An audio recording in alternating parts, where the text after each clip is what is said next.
नमस्कार। चलिए आज दक्षिण भारत के एक प्राचीन राजवंश चेर साम्राज्य की कहानी में उतरते हैं। ये एक ऐसे साम्राज्य की दिलचस्प गाथा है जिसकी शक्ति तो तलवारों से बनी थी, लेकिन जिसकी विरासत कलम से हमेशा के लिए अमर हो गई।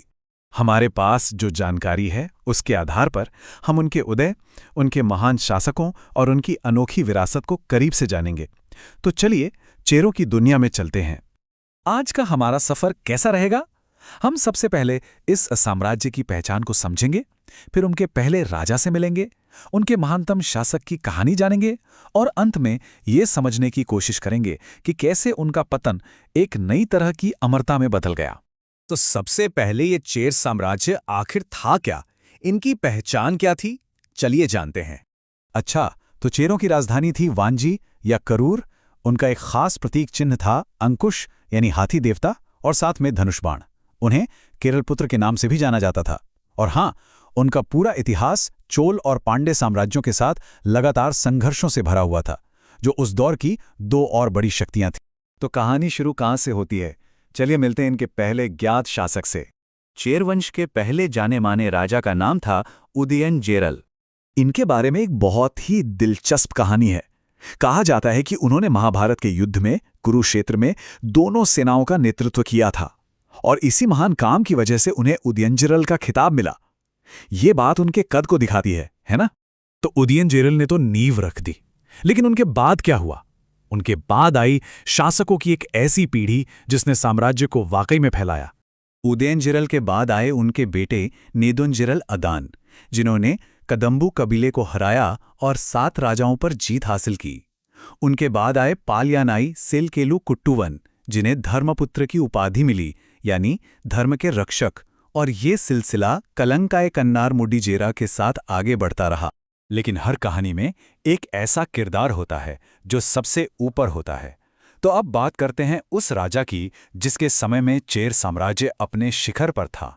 नाम है सेंगट्टुवन और उन्हें एक और नाम से जाना जाता था, लाल चेर। ये नाम ही उनकी ताकत और उनके रुतबे का प्रतीक था।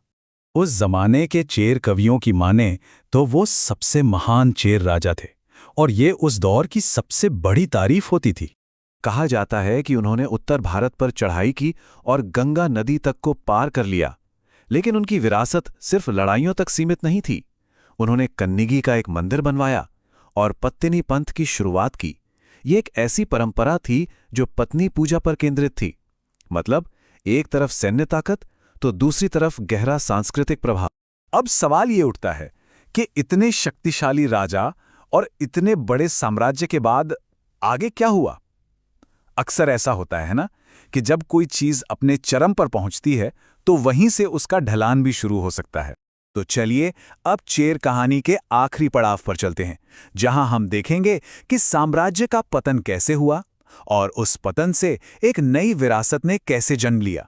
देखिए, दूसरी सदी ईस्वी से पहले तक तो सेंगट्टुवन का राज था। चेर शक्ति अपने चरम पर थी, लेकिन उसके बाद धीरे धीरे उनकी राजनीतिक और सैन्य ताकत कम होने लगी। और ठीक इसी गिरावट के दौर में राजा के भाई ने एक महाकाव्य लिखा, शिलप्पाधिकारम। ये एक बहुत ही दिलचस्प मोड़ है कहानी में। एक तरफ साम्राज्य की राजनीतिक ताकत घट रही थी और ठीक उसी वक्त दूसरी तरफ एक ऐसी सांस्कृतिक विरासत जन्म ले रही थी जो हमेशा के लिए अमर हो गई। उनके भाई इलांगो आदिगल ने वो महान महाकाव्य शिलप्पाधिकारम लिखा, जिसे आज भी तमिल साहित्य का एक नगीना माना जाता है। तो आखिर में किसी भी साम्राज्य की कहानी सिर्फ उसके राजा नहीं लिखते, उसके कवि भी लिखते हैं। चेरों की ये गाथा इस बात का एक बेहतरीन उदाहरण है कि कैसे जीत और कविता साथ साथ चलती हैं।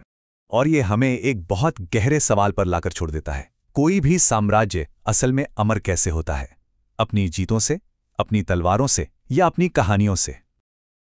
चेरों की विरासत तो यही बताती है कि शायद असली अमरता तलवार में नहीं बल्कि शब्दों में बसती है।